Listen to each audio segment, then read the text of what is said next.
SNK 플레이모어는 역대급으로 성공한 KOF13과 많은 회사로 팔려나가는 캐릭터 라이센스 외에도 일본 오락 산업 중 하나인 파치슬로마저 인기순위 상위권에 들며 제2의 전성기를 달렸습니다.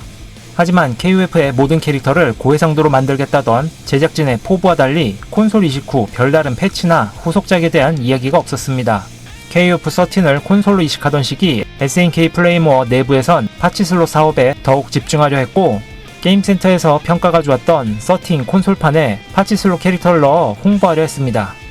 그러나 이 행보에 개발진들은 반발했고, 콘솔판이 발매된 이후에도 게임 제작과 기술 개발에 별다른 투자가 없어져 결국 퇴사자가 속출하게 되고, 남아있던 스태프들은 모바일 팀과 파치슬롯 팀으로 흩어집니다. SNK 도산 후 마지막이 될 수 있다며 없는 힘을 짜내 KOF02를 만들었던 그들은 긴 시간 많은 고생 끝에 얻은 노하우로 만든 13으로 두 번째 전성기를 이루었는데, 경영진의 욕심으로 이렇게 허무하게 해체됩니다. 2012년 일본 정부가 파치슬롯 제작에 필요한 기기 스펙과 하청 제작에 대한 규제를 강화하자 중소기업인 SNK가 감당하기엔 자금적으로나 기술적으로 어려움이 커졌습니다. 그래서 어쩔 수 없이 앞으로의 사업 플랜을 재검토하며 SNK의 강점은 무엇인가 고민하게 됩니다. 그 결과 한국에서만 꾸준하게 망했다고 가짜뉴스가 떠도는 KOF13에서 특히 스팀 매상이 기대 이상을 보여줘 다시 한번 게임 제작을 재개하기로 결정합니다.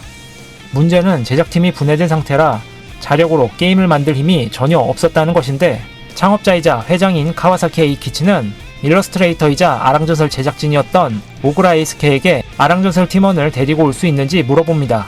이에 오구라는 매년 모이던 아랑팀 멤버들과의 술자리에서 SNK가 다시 게임을 제작하기로 했다며 슬슬 돌아오는 게 어떻냐고 이야기합니다. 그렇게 아랑 MOTW의 기획자였던 오다 야스유키를 시작으로 몇 명의 멤버가 움직이게 됩니다. 당시 SNK 플레이모어는 파치슬롯에 집중하고 있었기에 오다 입장에선 회사가 제대로 게임을 만들 생각이 있는지 믿기 힘들었습니다. 회장 카와사키와의 면담에서 격투 게임을 만들려면 옛날처럼 적은 개발비로 감당할 수 없고 최소한의 금액도 굉장히 크다며 진짜 제작 의지가 있는지 추궁했습니다. 카와사키는 그래도 해야 한다고 답하고, 오다는 딤프스를 떠나 SNK 플레이모어로 이직합니다. 오다 야스유키에 따르면 이 당시 내부엔 크게 두 개의 제작팀이 있었는데, 그것은 파치슬롯 팀과 모바일 팀이었습니다. 메인은 파치슬롯 팀으로 파치슬롯이 꾸준히 좋은 수익을 내 게임 제작을 할 수 있는 여건을 만들어줬고, 팀은 새로운 기기를 만들고 있었습니다. 모바일 팀은 소수의 구 SNK 팀원과 13 팀원으로 구성되어 피처폰에서 스마트폰으로 기종을 전환하여 소셜게임을 제작하는 중이었고, 2명의 팀원이 자사의 게임 엔진을 개발하고 있었습니다. 그렇다 보니 디렉터로 돌아올 생각이었던 오다는 게임을 제작할 수 있는 여건이 전혀 조성되어 있지 않아 어쩔 수 없이 프로듀서를 담당하게 됩니다. 결정된 것은 오직 게임을 제작한다는 것뿐, 어떤 기종으로 무슨 타이틀을 낼지도 전혀 정해지지 않았습니다. 프로듀서 오다는 우선 제작팀 인원을 구상하고 사무실에 필요한 책상과 의자를 사는 것부터 시작했습니다. 그래서 팀원을 모으며 게임 엔진도 개발해야 했기에 제작 상황은 매우 열악했고 힘들었다고 합니다.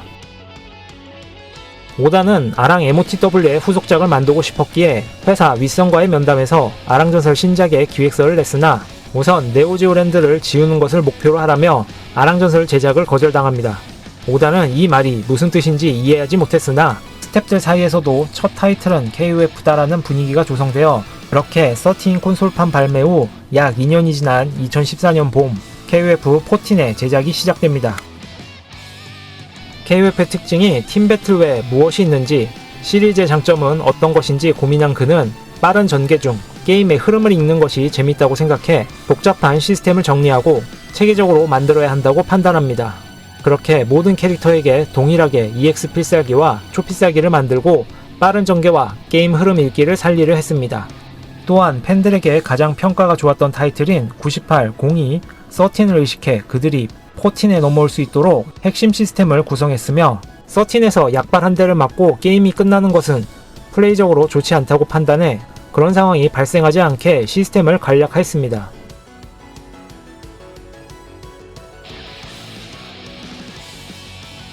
13에서 애쉬편이 끝나고 새로운 전기가 필요했는데, 오다는 매력적인 캐릭터가 자랑이었던 KOF 시리즈에서 애쉬를 없애버린 전개를 다소 마음에 들지 않아 했습니다. 자신이 사용하는 캐릭터가 사라지면 게이머로서 괴롭고 매력적인 캐릭터를 없애는 것은 스스로 KF의 좋은 무기를 버리는 것이라고 생각했기 때문입니다. 그는 어떻게 스토리적으로 애쉬를 살릴 것인지 고심했고 최종적으로 영혼의 마을 버스인 버스를 만들게 됩니다. 여기에 12와 13에서 북미 시장이 대폭 커진 것을 반영해 다양한 국가에 어필하려 기존 작보다 출전 국가를 대폭 늘리는데 사이코 솔저 팀이 중국 팬들에게 중국 팀으로 인식되지 않는다는 사실을 영업팀으로부터 듣게 되어 중국 시장에 어필하려 제대로 된 중국 팀을 기획합니다. 게임 제작이 1년 가까이 진행된 2015년 돌연 SNK 플레이모어가 중국 회사에 인수되고 파치슬롯 사업에 더 집중한다고 발표합니다.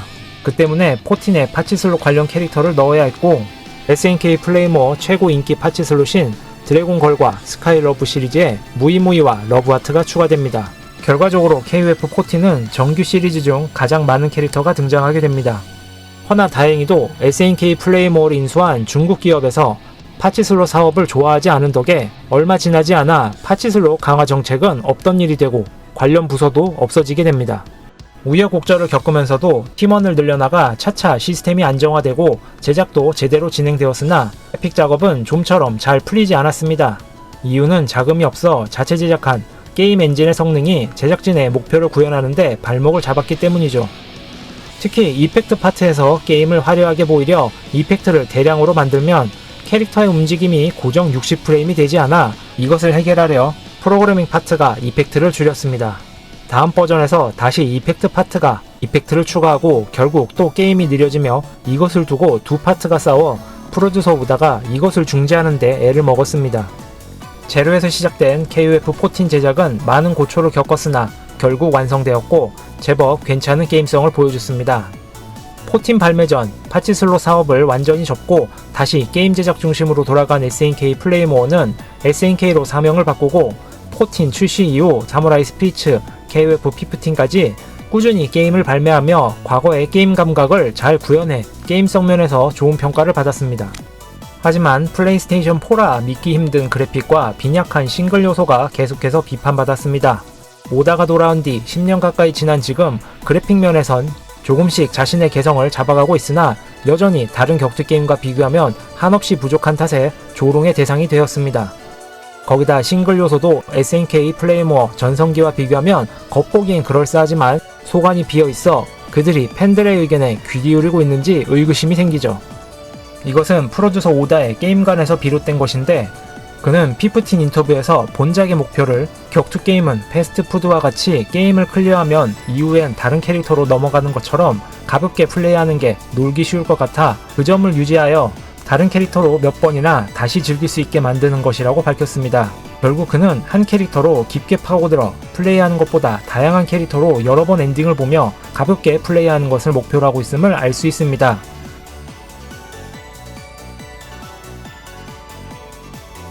이것은 격투 게임의 수명이 3개월이니 다양하게 만들어 게임센터에 선보인다는 구 SNK 정신과도 닮아 있습니다. 그러나 지금은 하나의 격투 게임으로 수년간 업데이트하며 콘텐츠를 지속하는 방식으로 바뀌었기에 어찌 보면 너무 낡은 마인드라 볼 수 있습니다.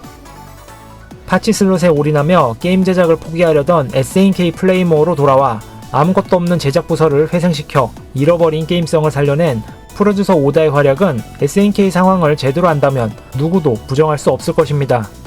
하지만 최신작 아랑전설 COTW마저 게이머에게 어필하지 못한 그래픽, 어려운 시스템과 부실한 싱글 요소로 흥행에 성공하지 못했습니다. 현대 오다는 치프 프로듀서에서 부사장으로 보직이 변경되었습니다. 부디 앞으로 SNK가 시대에 뒤떨어진 게임관으로 SNK의 강점을 잃어버리게 만들었던 오다의 게임관에서 벗어나기만을 바랄 뿐입니다. また来てよね